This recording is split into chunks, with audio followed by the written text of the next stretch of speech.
Tomato time, not time to harvest tomatoes, but time to plant them. It's time to get seeds in pots.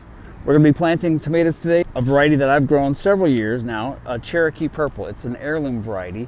I'm going to be planting these seeds in these little plastic pots.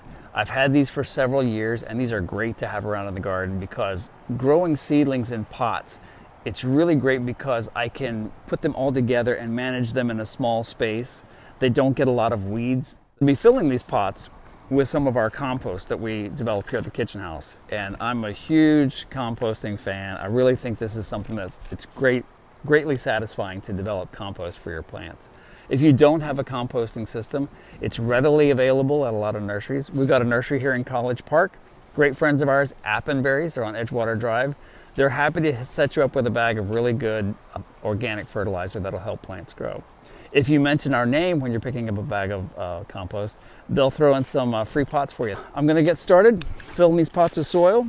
Take these Cherokee Purple seeds, and I was afraid that these seeds are not going to sprout. So I tend to plant more seeds than I need in each pot. I'm going to put maybe 3 or 4, and maybe they'll all sprout. And that's the worst case scenario, is that I'm going to have to pull some seeds out and throw them away. So it's really satisfying to push that soil all the way down and compact it.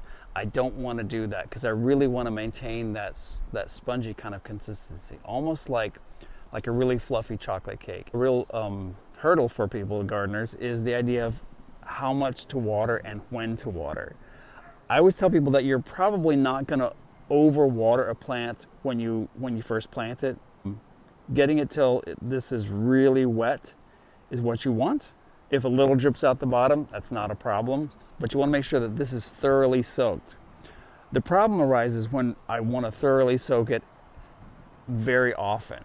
I don't want this mud consistency more than a day. If I water this to this extent every day and it's mud in this pot for 3 days, that can be as damaging to a seedling as a pot full of really bone dry soil for 3 days. So somewhere in between really wet and really dry is this sweet spot of damp. You got seeds in pots, they're watered with good soil, and I'm going to put them in this tray, and I'll put the tray out in the full sun. Don't be nervous about baby tomatoes getting too hot. They'll be fine as long as they stay watered.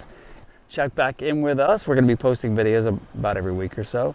And if you happen to be in College Park, stop in and say hi. Also, don't forget to check out Appenberries if you're looking for some compost or for some free plastic pots. All you have to do is mention Edible Education Experience.